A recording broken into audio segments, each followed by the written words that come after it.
بسم اللہ الرحمن الرحیم. Hey there. Subscribe to my channel. And also press this bell icon.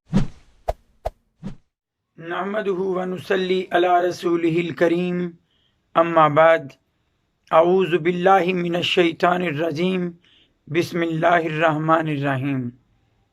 سب دیکھنے اور سننے والوں کو السلام علیکم.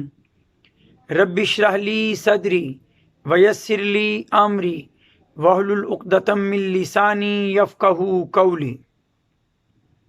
آج انسانی زندگی کا ایک بہت قیمتی مرحلہ آپ کے سامنے رکھنا چاہتا ہوں.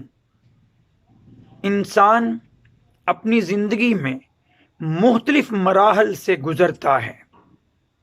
دودھ پیتے بچے کی عمر سے لے کر وہ انتہائی بڑھاپے کی عمر تک پہنچتا ہے. ان سارے مرحلوں کے اندر ایک مرحلہ جوانی کا بھی ہے. اللہ تعالیٰ جسے زندگی میں مہلت دیتا ہے وہ بچپن اور لڑکپن گزارنے کے بعد نوجوانی جوانی میں قدم رکھتا ہے. اللہ تعالیٰ خود قرآن مجید میں سورہ روم کی آیت نمبر 54 میں ارشاد فرماتے ہیں اللہ الذی خلقکم من ضعف.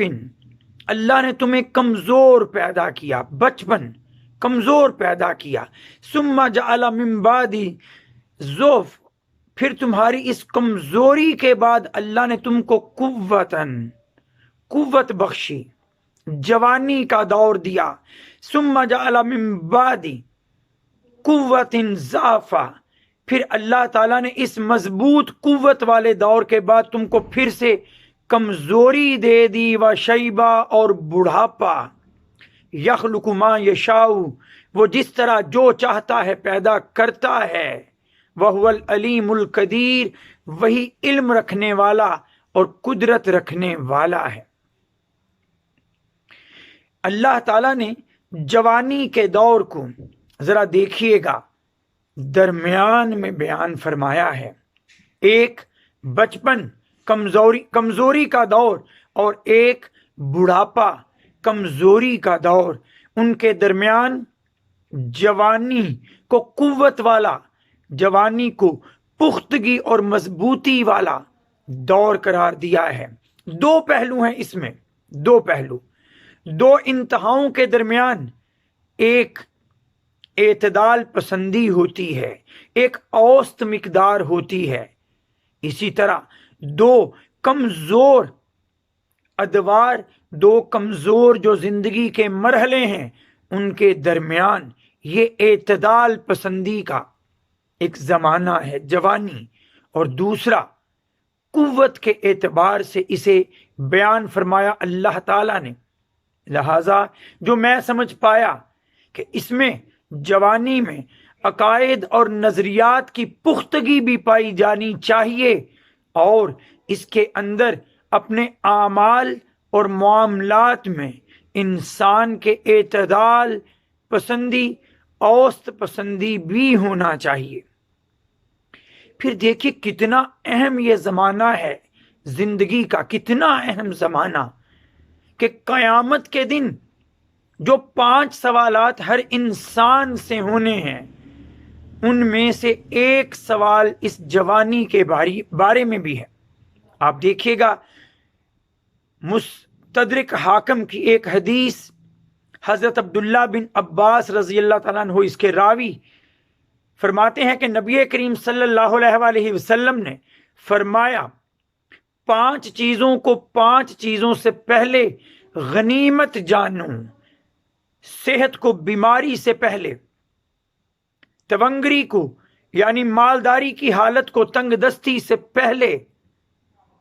اسی طرح سے ایک چیز یہ بھی ہے کہ جوانی کو بڑھاپے سے پہلے، جوانی کو بڑھاپے سے پہلے غنیمت جانو، اور دوسری چیزیں کہ فراغت کے لمحات کو مصروفیت سے پہلے غنیمت جانو، اور اس زندگی کو موت سے پہلے غنیمت جانو۔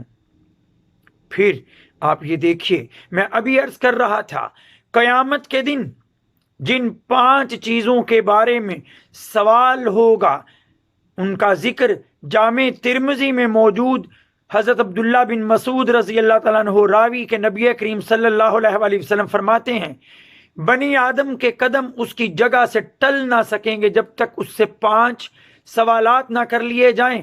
اس کی عمر کے بارے میں کہ کن کاموں میں مبتلا رہا، اس کی جوانی کے بارے میں کہ کیسے اڑا دی، اور مال کے بارے میں کہ کہاں سے کمایا اور کس جگہ پر خرچ کیا، اور 5واں سوال کہ جن باتوں کا علم تھا ان پر کتنا عمل کیا۔ اب یہ جوانی کی باتیں میں کر رہا ہوں، جوانی کے بارے میں سوال، جوانی کو غنیمت کہا گیا۔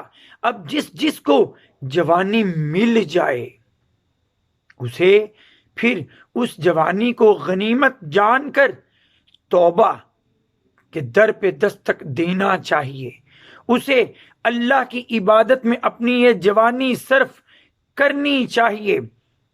کہ جان رکھیے، ایک حدیث حضرت عبداللہ بن مسعود رضی اللہ عنہ ہی راوی، اس کا مفہوم یہ بھی ہے کہ اللہ کو اپنی مخلوق میں سب سے محبوب وہ نوجوان ہیں جن کی جوانی اللہ کی عبادت میں گزرتی ہو، اور جن کی فطرت بھی، جن کی سیرت بھی ان کی جوانی کی طرح خوبصورت ہوتی ہو۔ اب یہ کیسے ممکن ہوگا؟ یہ کیسے ممکن ہوگا؟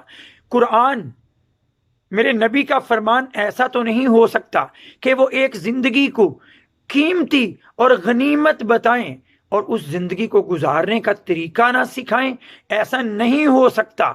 آپ دیکھیے گا صحیح بخاری میں حدیث موجود، حضرت ابو ہریرہ رضی اللہ تعالی عنہ راوی فرماتے ہیں کہ نبی کریم صلی اللہ علیہ وآلہ وسلم نے فرمایا، اے نوجوانوں کی جماعت، جو کوئی تم میں سے طاقت رکھتا ہو اسے چاہیے کہ شادی کرے، کہ شادی اس کی شہوت کو توڑتی اور اس کی شرمگاہ کی حفاظت کرتی ہے، اور اگر شادی کی طاقت نہ رکھتا ہو تو پھر روزے رکھے جو کہ اس کے لیے ڈھال کا کام دیں گے۔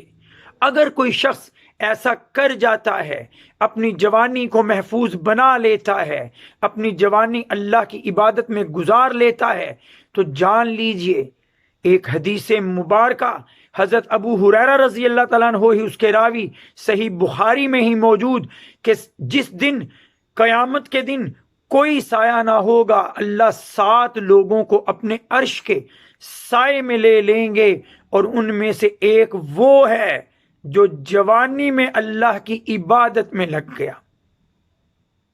تو کس کو اللہ کے عرش کا وہ سایہ چاہیے، ہمیں دیکھنا ہوگا، ہمیں اپنے جوانوں کی تربیت کرنا ہوگی، کیونکہ علامہ اقبال بھی تو یہی کہا کرتے تھے کہ اس قوم کو شمشیر کی حاجت نہیں رہتی، اس قوم کو شمشیر کی حاجت نہیں رہتی، ہو جس کے جوانوں کی خودی صورت فولاد۔